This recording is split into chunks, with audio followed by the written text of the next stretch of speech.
Uma cerveja perfeita é o resultado de um longo processo de aprimoramento, de tentativa e erro, de conhecimento dos seus equipamentos, dos insumos, dos processos, mas existem ações que você pode tomar já na sua próxima produção para elevar o nível das suas cervejas. E uma delas é a implementação do uso de correções pré-fervura. A maior parte das pessoas que está começando no meio da cerveja, e muitas pessoas que já estão no meio da cerveja há mais tempo, compram receitas prontas em brew shop. Isso não é algo ruim, é algo muito bom. Para quem está começando, é o melhor caminho possível, porque você ainda não entende muito de processos, não sabe a combinação dos ingredientes, como a levedura interage com o lúpulo e tudo mais, e é o caminho bom. Só que tem um problema. Quando o brew shop vai projetar a receita deles, eles não sabem como é o seu equipamento. Ou quando você pega uma receita na internet, eles não sabem como é o seu equipamento. E os equipamentos têm uma série de parâmetros que são variáveis. Tem taxa de evaporação, perda no trube, tem taxa de fervura, tem um dos mais importantes, a eficiência, que diz quanto do açúcar que está no malte vai ser passado para o mosto, e isso é algo fundamental no conceito da produção de uma receita de cerveja. E o que o brew shop tem que fazer é pegar esses parâmetros de forma média. Eles estimam que, na média, esses parâmetros vão ser tal, tal, tal e tal, e criam a receita em cima disso. Só que parâmetros já são médios, já não é uma coisa boa. E alguns deles, como a eficiência, não é fixo. A gente não pode falar que a eficiência de um equipamento é fixa. Eu tenho aqui atrás a Beer Max, o equipamento que eu mais utilizo. Para cada receita que eu vou fazer, eu tenho que usar uma eficiência específica para ela. Por mais que eu use as mesmas técnicas e a mesma forma de fazer cerveja, se eu estou usando mais malte, eu tenho uma eficiência, se eu estou usando menos malte, eu tenho outra eficiência, e definitivamente a eficiência não é uma coisa fixa. E esse parâmetro, eficiência, é o que pode estragar ou fazer uma cerveja brilhar, porque ele vai ditar quanto de açúcar final a gente está chegando ali, iniciando a fermentação, e a partir disso vai dar o equilíbrio do soro, o amargor da cerveja, se ela vai ser mais encorpada, se ela vai ser mais rala, e a gente tem que acertar isso. É fundamental que a gente chegue no fermentador com esse parâmetro, com o parâmetro de concentração de açúcar correto e também com o parâmetro de concentração de amargor, né? Isso aí também é fundamental. Se a gente corrigir um e não corrigir o outro, a gente acaba corrigindo um problema e não corrigindo o outro. O ideal mesmo é que você conheça bem seus equipamentos. Só que isso não é um processo simples, é um processo que leva um longo tempo. Você tem que usar o seu equipamento, não tem como você estimar do nada a eficiência do seu equipamento, e você tem que usar ele em diversas condições, uma vez que alguns parâmetros como a eficiência não são constantes, variam de acordo com as técnicas que você está utilizando, o tipo de lavagem, se não vai fazer lavagem, e a quantidade e os tipos de grãos que você está utilizando. Se você não sabe exatamente como a configuração dos seus equipamentos, como são esses parâmetros, você precisa aplicar técnicas de correção, senão de nada adiantou você seguir a receita. Você, se não fizer isso, basicamente está se iludindo que está seguindo uma receita. Você está seguindo uma receita para lá, mas você está indo para lá. Então a gente pode e deve aplicar essas técnicas de correção para ter uma cerveja mais bem executada. E é conceitualmente muito simples fazer isso. Se a gente chega no fermentador com uma concentração de açúcares maiores, basicamente a gente coloca um pouco de água, dilui e a gente chega na concentração certa.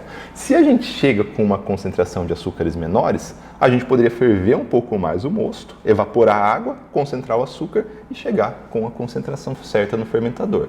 Mas tem alguns detalhes que são importantes aqui. Se a gente chegar ao final da fervura com a concentração de açúcares menores, a gente precisaria ferver mais o mosto para evaporar essa água adicional e concentrar os açúcares. Se a gente fizer os cálculos e ver que a gente precisa ferver mais 30 minutos e a gente está fazendo uma cerveja que tem diversas adições de lúpulo, 60, 30, 20, 10, a gente vai transformar essas adições intermediárias em adições que são basicamente só adições de amargor. Se a gente tiver que ferver 30 minutos a mais e a gente tem uma adição já de 30 minutos, vai ser uma adição de 30 minutos que vai ferver 30 minutos a mais, virou uma adição de 60. Tudo virou amargor. Se a gente tem uma adição de 0 só para dar aroma, não ia dar amargor nenhum praticamente para a cerveja. Essa adição de 0 minutos de fervura, ela vai passar a ser uma adição de 30 minutos de fervura. Vai dar muito, muito mais amargor para a cerveja. A gente vai concentrar o mosto, a gente vai ter menos volume. Então a gente vai ter mais lúpulo e menos volume. Vai dar mais amargor ainda. Então talvez a correção pós-fervura não é a melhor estratégia.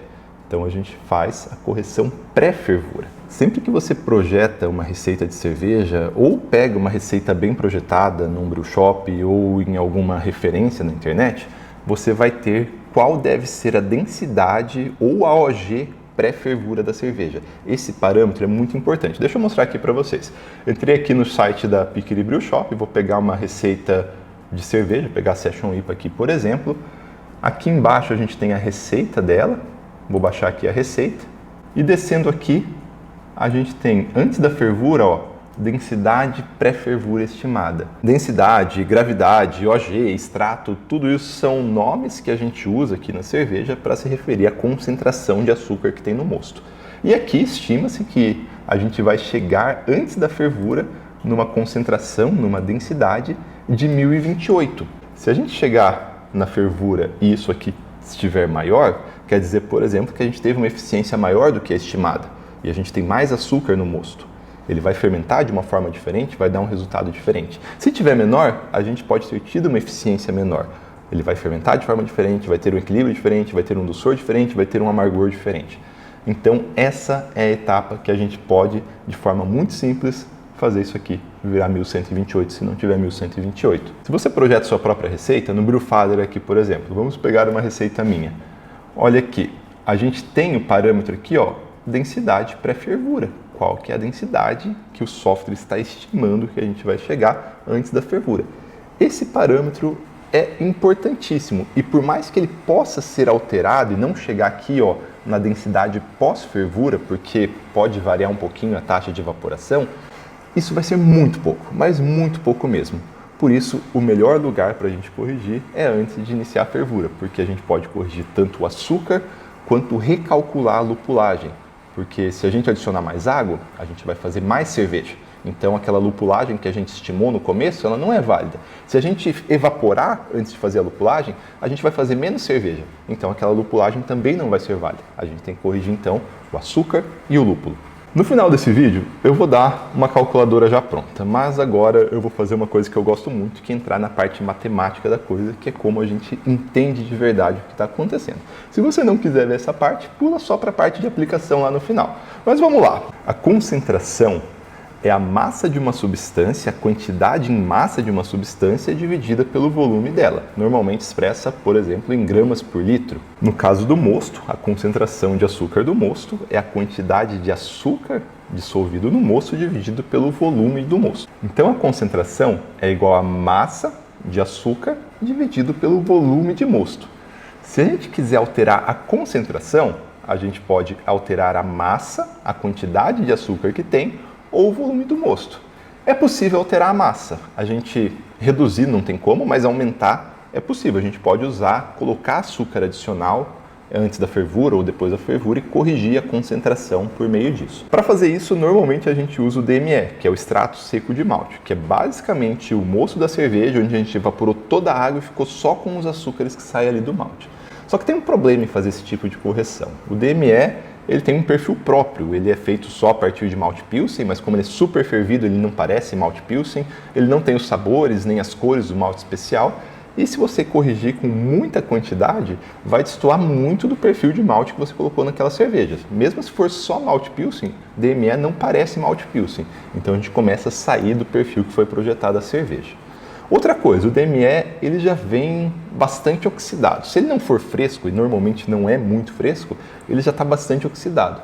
Isso vai trazer para alguns estilos, para algumas cervejas, alguns problemas e destoar um pouco. Não é para todos. Se você está com uma cerveja muito alcoólica, onde você usa uma quantidade muito grande de levedura, você acaba tendo uma proteção adicional ali a efeitos de oxidação que não é tão problemático. Mas se você vai fazer uma cerveja mais neutra, uma lager, uma IPA, onde você quer que o lúpulo brilhe ali sem nada atrapalhando, não seria a melhor estratégia. Até tem outros açúcares que poderia usar, açúcar de mesa. Eu já vi muita gente corrigindo com açúcar de mesa, com sacarose, o que não faz sentido nenhum, porque não tem o mesmo perfil, não tem sabor, vai fermentar de outra forma. Então, apesar de ser possível corrigir com DME, talvez não é a melhor estratégia, a não ser que seja pequenas correções. Agora, considerando que a gente não vá por esse caminho, Se a gente não vai alterar a massa, a única coisa que a gente pode alterar é o volume. E o volume é fácil de alterar. A gente pode aumentar o volume colocando mais água ou reduzir o volume dando fervura adicional. E para a gente fazer a correção, a gente tem que calcular quanto de água a gente tem que evaporar ou quanto de água a gente tem que adicionar. E felizmente isso é uma coisa muito simples. A gente sabe que a concentração é a massa dividido pelo volume. A gente não vai mudar a massa de açúcar, a gente já falou, a gente só vai trabalhar no volume. Então a massa, se a gente passar o volume multiplicando pelo outro lado, né, é o volume vezes a concentração. E se a gente não vai mexer na massa, na quantidade de açúcar, a quantidade de açúcar no começo, antes da gente corrigir, é igual à quantidade de açúcar depois da gente corrigir, certo? Mas o que é a quantidade de açúcar? O volume vezes a concentração. Então, a concentração de açúcar antes de corrigir, inicial vezes o volume inicial, é igual à concentração de açúcar final vezes o volume final. É aquela famosa fórmula da química. Concentração 1, volume 1 é igual a concentração 2, volume 2. E aí a gente pode calcular qual deve ser o nosso volume pós-correção. Se a gente isolar aqui, né, a gente tem um volume que a gente conhece, uma concentração que a gente conhece e uma concentração que a gente quer chegar. Se a gente passar a concentração dividindo, o nosso volume final, ele tem que ser a nossa concentração inicial, volume inicial, sobre o nosso volume final. Vou dar um exemplo aqui que vai ficar muito simples para a gente ver. Vamos supor que a gente tem uma cerveja com uma OG atual de 14 platos e um volume atual de 20 litros. Só que quando a gente criou a receita, o ideal, o projetado é que ela chegasse na pré-fervura em 12. Então ela está em 14 e era para ter sido em 12. O que a gente faz? A gente vai recorrer à nossa fórmula para a gente calcular qual deve ser o volume para ela chegar em 12. Então a concentração inicial 14, está aqui embaixo, o volume inicial 20, está aqui, dividido pela concentração desejada, pela concentração pós-diluição, 12. Se a gente fizer essas contas, o volume da nossa cerveja, o volume pré-fervura, não deveria ser 20 litros, deveria ser 23,3 litros, ou seja, a gente tem que adicionar 3,3 litros de água. Tem um errinho aqui de aproximação, porque a gente vai adicionar água gelada e a gente está medindo o volume a quente do moço. Tem 4% de diferença. Mas tem uma série de erros, isso aqui é só uma estimativa, tudo bem? A gente tem que, na verdade, colocar e avaliar. E esse pequeno erro de 4% vai dar pouquinho a diferença. Vamos ver o contrário. Vamos pegar um exemplo 2 aqui. Vamos supor que a gente tenha uma cerveja que o ideal era chegar na pré-fervura com 14 platos. Só que a gente chegou ali na pré-fervura, fez as medições, a OG estava em 11 platos e o volume estava em 25 litros. O volume às vezes é difícil de medir, né? A gente tem uma régua com imprecisão, mas a gente tem que saber. Densidade e volume é fundamental a gente saber em cada etapa do processo. Não tem o que fazer, senão a gente está fazendo cerveja às cegas. Então vamos lá. A gente coloca na nossa fórmula para ver qual deveria ser o volume corrigido pré-fervura. Então, a nossa concentração inicial é 11, o nosso volume inicial é 25 e a concentração final, que é a concentração que a gente deseja, é 14. Coloca tudo isso aqui na fórmula e a gente vê que o volume pré-fervura não deveria ser 25, deveria ser 21,42. Ou seja, se a gente reduzir, né, subtrair 25, que é o que a gente tem no momento da fervura, pelo que a gente quer chegar, a gente tem que evaporar 2,6 litros. Antes de adicionar o lúpulo, a gente vai fazer fervura adicional antes de adicionar o lúpulo. No meu caso aqui na Beer Max, a taxa de fervura, a taxa de evaporação, né, é de 3,5 litros por hora. Então eu teria que ferver, dando uma olhada rapidinho aqui, por uns 40 minutos mais ou menos, né? Que em uma hora eu evaporaria 3,5, eu precisaria, nesse caso aqui, evaporar 2,6. Então eu deixaria ali mais ou menos uns 40 minutos e ir acompanhando ali pelo nível até ela chegar em 21,4 litros. A partir daí, quando ela chegou em 21,4 litros, é o momento que eu vou passar a fazer as adições de lúpulo. Então minha fervura, ela vai ser uma fervura de 1h40, por exemplo, mas eu vou adicionar o lúpulo exatamente quando o moço chegar na OG certa. Porque, além disso, a OG, ela altera a extração de isoalfa-ácido. Então, se a gente não chegar na OG certa, tudo aquilo que a gente calculou de amargor também não vai valer para nada, mesmo que a gente faça a correção do lúpulo. Então, é simples, né? Pode estar um pouquinho difícil aqui nas minhas equações, mas na verdade é conceitualmente bastante simples. Só que agora, nos dois casos, a gente alterou o volume de cerveja que a gente está fazendo. No primeiro caso, era projetado aqui ferver 20 litros, vamos supor que evapora 2, então a gente ia fazer 18 litros de cerveja. Aqui, no segundo caso, era projetado ferver 25 litros, vamos supor que evapora 2, então ia fazer 23 litros de cerveja. Só que, em ambos os casos, a gente alterou o volume, um para mais, outro para menos. A gente não vai produzir o mesmo tanto de cerveja, a gente vai produzir ou mais ou menos cerveja. Então a lupulagem não pode ser a mesma. A gente tem que ajustar a lupulagem para ser a lupulagem para aquele volume de cerveja que a gente está fazendo. E aí a gente faz essas correções de forma relativamente simples. Vamos voltar aqui nos nossos cálculos. No caso do lúpulo, a gente quer que as concentrações, que as dosagens de lúpulo sejam iguais, sejam equivalentes. A dosagem que a gente ia fazer em 25 litros tem que ser equivalente à dosagem que a gente ia fazer em 20 litros. Então, a gente quer que a concentração inicial seja igual à concentração final. A concentração antes da gente corrigir, a concentração planejada, é igual à concentração depois da gente corrigir. E o que é concentração? Massa por volume, a gente já viu. Então a massa por volume inicial tem que ser a massa por volume final. Para ficar mais perto do que a gente fala, vamos trocar massa por dosagem. Então a dosagem de lúpulo pré-correção sobre o volume de mosto pré-correção tem que ser igual à dosagem de lúpulo corrigido sobre o volume de mosto corrigido.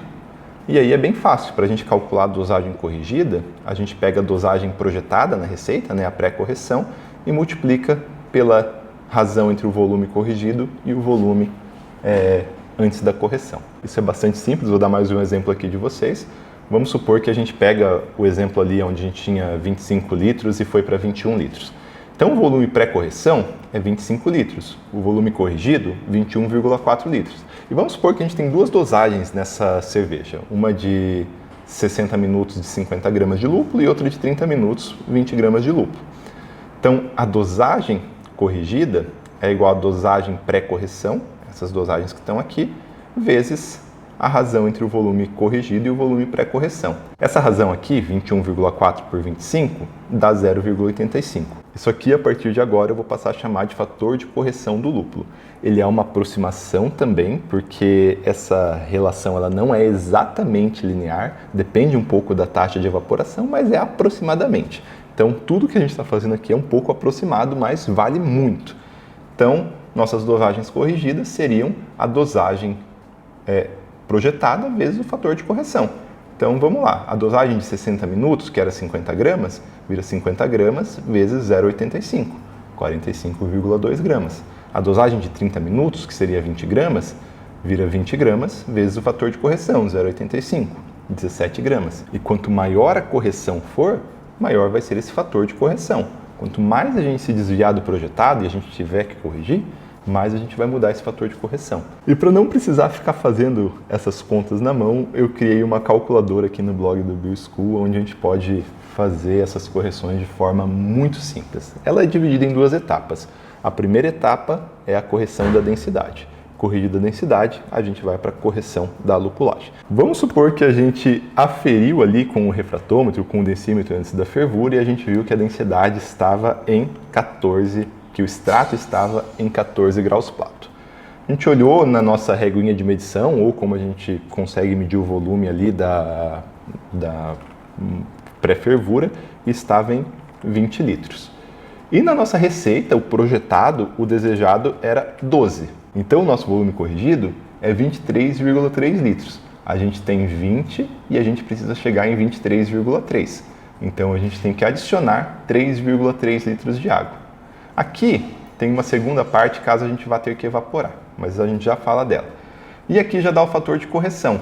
O fator de correção do lúpulo é 1,17. Você vai pegar todas as suas dosagens e simplesmente pegar uma calculadora e multiplicar por 1,17. Vamos pegar outro exemplo que a gente colocou, que a gente chegou na pré-fervura com 11 graus Plato, com um volume de 25 litros. Só que na nossa receita estava planejado 14 graus Plato. Então o nosso volume corrigido é 19,64 e eu acabei de notar que o exemplo anterior a gente não calculou com 11, a gente calculou com 12, mas não tem problema, deu para entender o conceito. Aqui se for 11 então, a gente teria que evaporar 5,36 litros, é bastante coisa. Se a gente pegar a taxa de evaporação aqui da Beer Max, 3,5, eu teria que ter mais 90 minutos de fervura antes de iniciar a lupulagem. É que eu fiz um desvio muito grande, né? De 11 para 14, que é absurdo. Vamos pegar um desvio mais comum, 2 graus Plato. Precisaria ferver por mais 1 hora, praticamente, para chegar no volume desejado. Então, a gente vê aqui que não é muito bom superestimar a eficiência, né? Ainda mais porque isso aqui vai dar alguns erros que eu já vou comentar. E aqui o fator de correção do lúpulo. Se fosse esse caso, a gente multiplicaria todas as nossas adições de lúpulo por 0,86. Tá muito fácil de utilizar, né? Só pegar e jogar aqui na calculadora, não tem erro. Só que tem algumas coisas que a gente tem que notar, algumas coisas importantes. É muito comum as pessoas tenderem a superestimar a sua eficiência. Parece que as pessoas gostam de falar que tem eficiência mais alta do que é. Mas isso não é uma coisa boa. A melhor estratégia é você subestimar a sua eficiência. Porque se você for subestimar a sua eficiência, você não tem certeza dela em todas as condições possíveis. Subestima um pouquinho, porque se você for errar, você vai errar para mais. A sua eficiência ela vai ser maior do que a que você estimou. E aí a correção é adicionar água. Adicionar água é muito fácil e não muda em nada o perfil sensorial da cerveja, ou não muda em praticamente nada o perfil sensorial da cerveja. Porque você vai adicionar um pouco mais de água, vai corrigir o lúpulo e vai iniciar a fervura como deveria iniciar. Agora, se você superestimar a sua eficiência, você vai chegar na fervura, vai ter que ferver por meia hora a mais, por 1 hora a mais, por 1 hora e meia a mais. Isso vai ser algo muito ruim, porque você vai chegar com menos cerveja no tanque e essa cerveja vai ter característica sensorial diferente. Não tem como negar que essa fervura a mais vai gerar caramelização que eu não estava esperando. Então, se você não tem certeza, simplesmente coloca um pouquinho mais baixo. É tão fácil colocar um pouco a mais de água e com o tempo você vai conhecendo melhor a sua eficiência em cada caso específico e vai tendo braçagens cada vez mais precisas, recorrendo cada vez menos à necessidade de correção. Não é ruim corrigir, a gente só tem que ir minimizando a necessidade de correções com o tempo. E conhecer o próprio equipamento de forma realmente aprofundada é um dos primeiros objetivos que a gente tem no programa Formação Cervejeira do Beer School. Quando a gente conhece o equipamento, a gente precisa recorrer menos a técnicas de correção e a gente consegue maior precisão a cada abraçagem. Mas não é uma tarefa simples, a gente usa uma metodologia de análise e anotações e a gente usa cada produção que a gente tem para aumentar o nosso conhecimento. Se você quer se aprofundar mais ainda nesses temas e ir muito mais a fundo do que eu consigo transmitir aqui no Beer School, eu convido você a conhecer o programa Formação Cervejeira e a fazer parte dessa grande comunidade de alunos, que é algo realmente incrível. Se não é hora para isso ainda, eu peço que você deixe seu like aqui no canal e deixe um comentário falando sobre o que você achou desse vídeo, dessa pegada matemática. Eu sempre gosto de ouvir esse tipo de comentários. Muito obrigado e até semana que vem.